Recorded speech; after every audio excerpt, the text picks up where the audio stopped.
So the interesting thing that we don't often realize is that part of the world that we're observing is our own mind. In fact, that the only thing that we're observing is our own mind, actually. We're not directly observing the world. The mind is the interpreter of the world. So like if you came to Japan and you don't know Japanese and I'm taking you places and I'm translating for you. So you wouldn't be directly hearing the message from the person I'm translating, you'd be hearing it from me.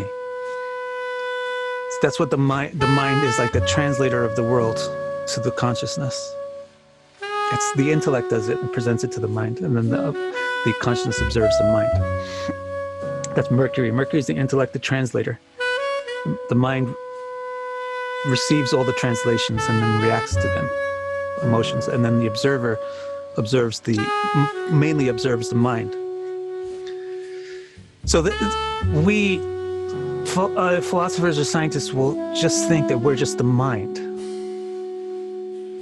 So they'll know that the mind is changing. Sometimes it's happy, sometimes it's sad. It likes a blue color, it doesn't like a blue color, it likes a yellow, it likes spicy, it likes sweet, it doesn't like bitter. So it's going through all these changes of state. And so they'll say consciousness changes state. It's not permanent, it's not eternal. But what the Veda is saying is, no, the observer is the observer. It doesn't change. Sometimes it observes liking, sometimes it observes disliking, sometimes it observes sadness, sometimes it observes happiness, sometimes anxiety, sometimes confidence. But it doesn't become confident. And this is a big point. You'll all of a sudden now, if you read Upanishads, if you pick up any Upanishad now after this particular class today, a lot of the statements will not be cryptic anymore. A lot of statements in the Upanishad stress that the observer never changes. And that the observer never becomes, that you never become happy or sad. You never become fat or skinny, old or young. And this is what they're talking about.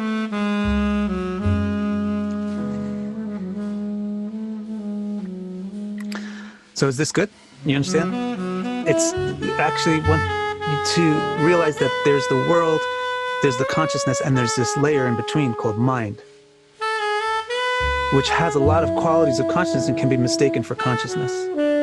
And that mind is moon, so it's constantly changing. But the observer of the changing thing remains constant. That's why you realize, I was sad yesterday, I'm happy today. There's a constant being who's observing the changes. That's how you know that you feel happy now, because you can compare it to how you felt in the previous state.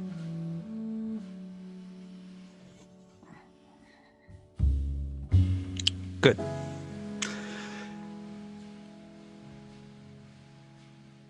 And this is another argument.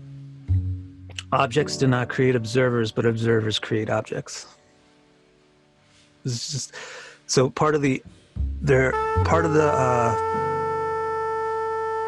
objection is it's actually the sum total. Consciousness is the sum total of all these observations that we have.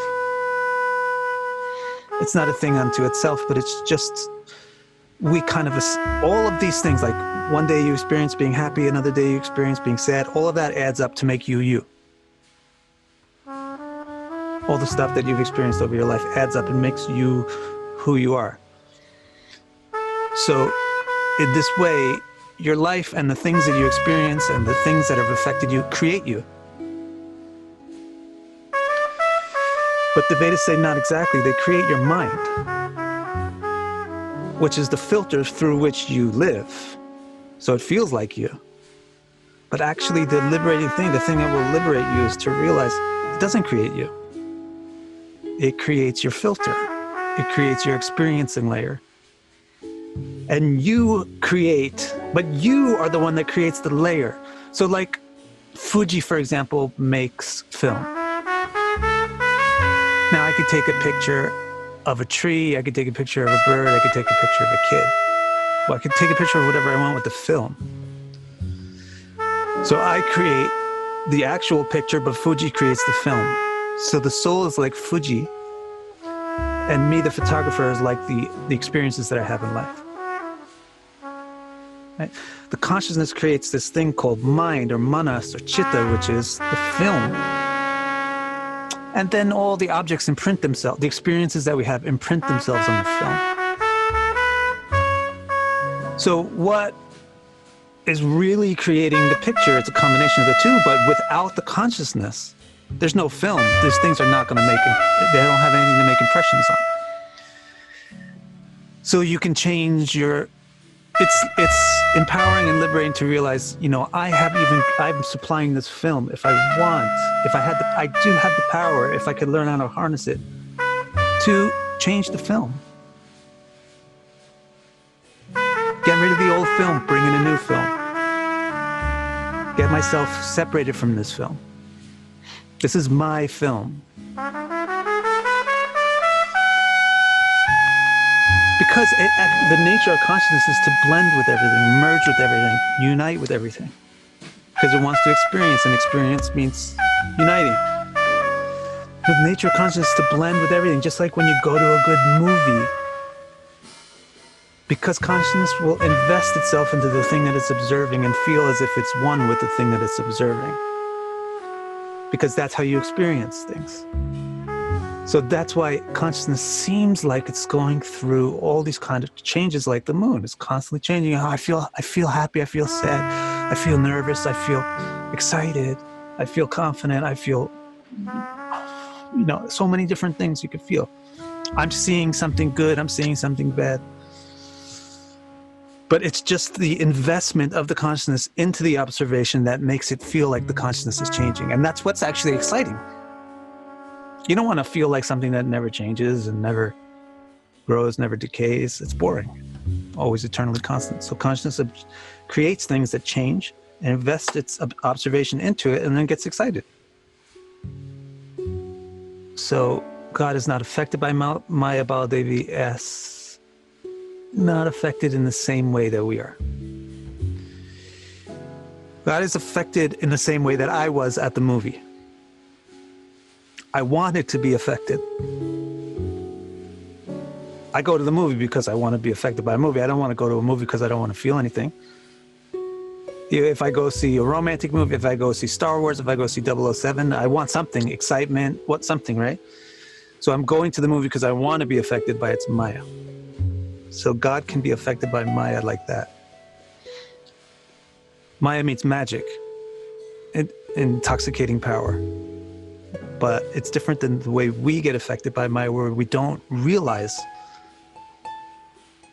that we are. We don't think that we're affected by Maya. We think that it's real.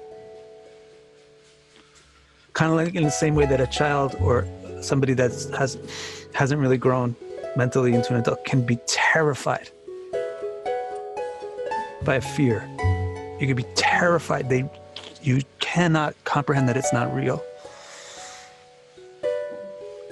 So like I hate scary movies, but let's say if I saw a scary movie, I could feel fear, but I would realize that I'm feeling fear. I'm feeling fear, but this is a movie.